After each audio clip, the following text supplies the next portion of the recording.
So we've drawn a box the regular way, the way we're kind of used to, where we started with the front of the box. That was represented by a rectangle, just like the one we see here.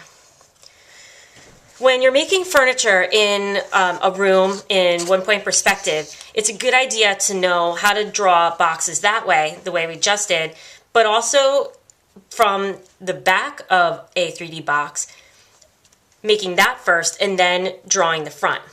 So to start this off, we'll remember that this is the back of the box, and when we make our lines from each corner, or from each corner of the rectangle, these are going to be the corners of the box that, if this were in real life, they would be coming out towards us.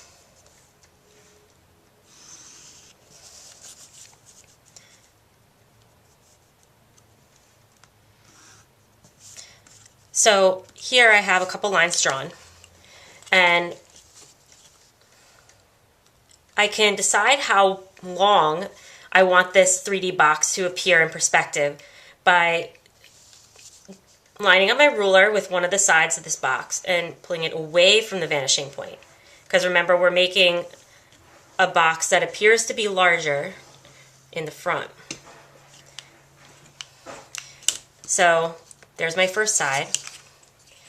And now I'm going to make the top of it. So I'm going to drag it down away from the vanishing point, which is different from what we've done before. Usually we start with the front of the box and we drag our rulers back to the vanishing point.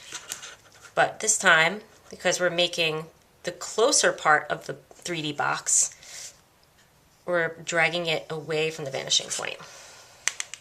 So here is the first two sides I'm drawing, and where these two end are going to be where I make my new rectangle, the one that represents the front of the box.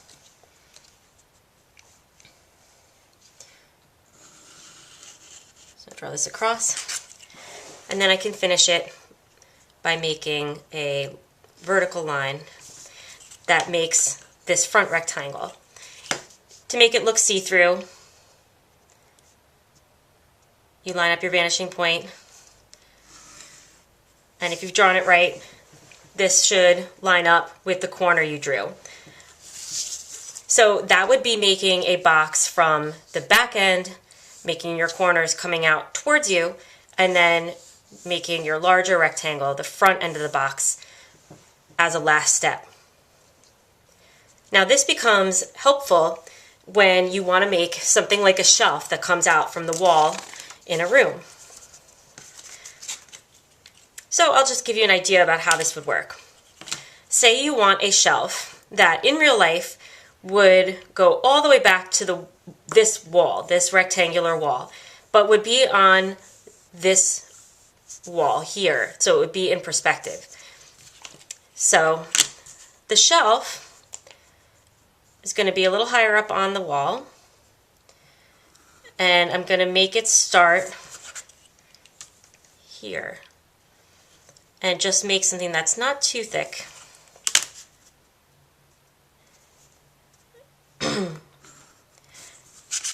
So this will be the back of a box, which will end up looking like a shelf. So I have my end of the shelf, which is touching this big rectangular wall, and from here I'm going to build it so that it appears to come closer to me in the room, like this.